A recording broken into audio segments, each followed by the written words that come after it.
Saul. An evil spirit from God came upon King Saul. He suffered from attacks of madness.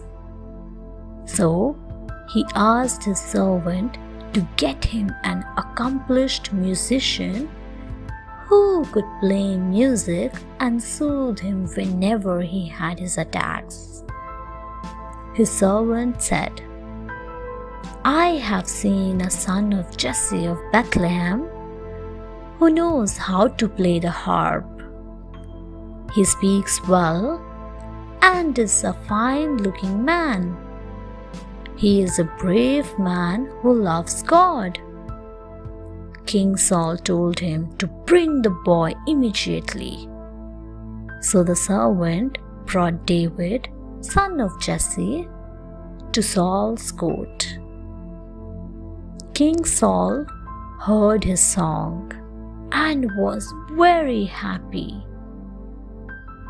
And so David would take his harp and play, and King Saul would feel better, and the evil spirit would leave him.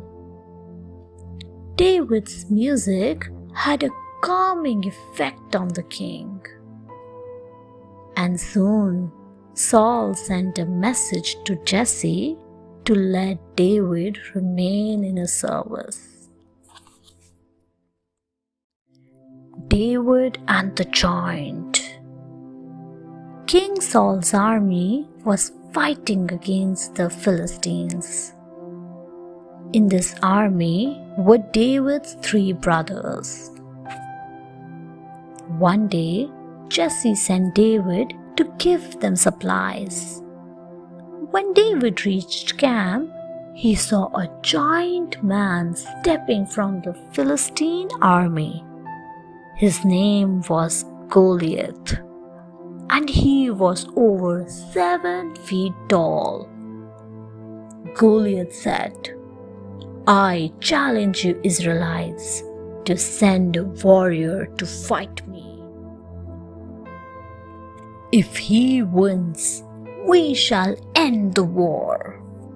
David exclaimed, "I will defeat Goliath."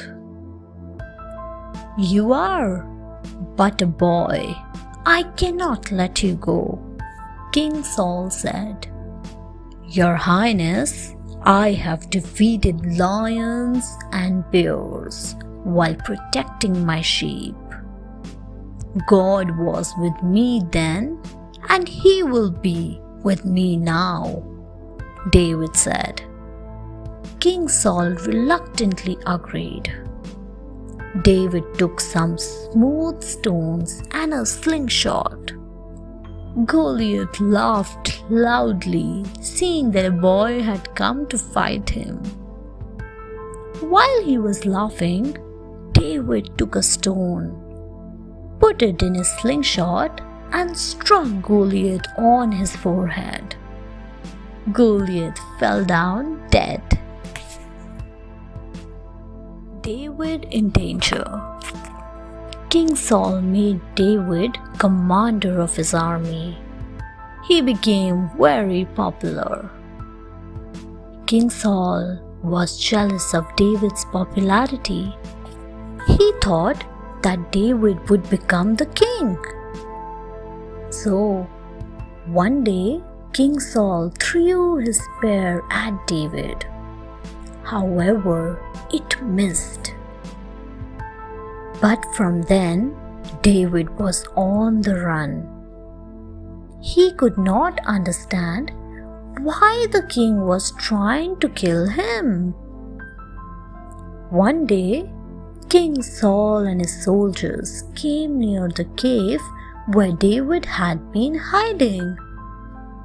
When everyone was asleep, David crept towards King Saul and cut a part of his robe. In the morning, he came out of the cave holding the torn piece of cloth. Showing it to kill Saul, he said, See how close I came to kill you, but I did not. Then why do you want to kill me?" Saul was overcome with guilt. He apologized to David for his behavior. The Ark comes to Jerusalem. After David had become the king, he needed a capital city. So he captured Jerusalem and made it his capital city. He decided to bring the Ark of the Covenant to Jerusalem as he wanted to make it the city of God. The Ark contained the 10 Commandments. And so David sent for the Ark. It was brought with a great procession. Thousands of people came along. Musicians played their music and people danced. David threw off his robe and danced for joy in front of the Ark. He blessed the people and gave them cakes and wines. The people played pipes and tambourines in praise of the Lord. The Ark was kept in a tent where it would be till the time a special place was built for it. David decided to build a temple in praise of God. Thanks for watching. Do like, share, subscribe to Sahil Book House.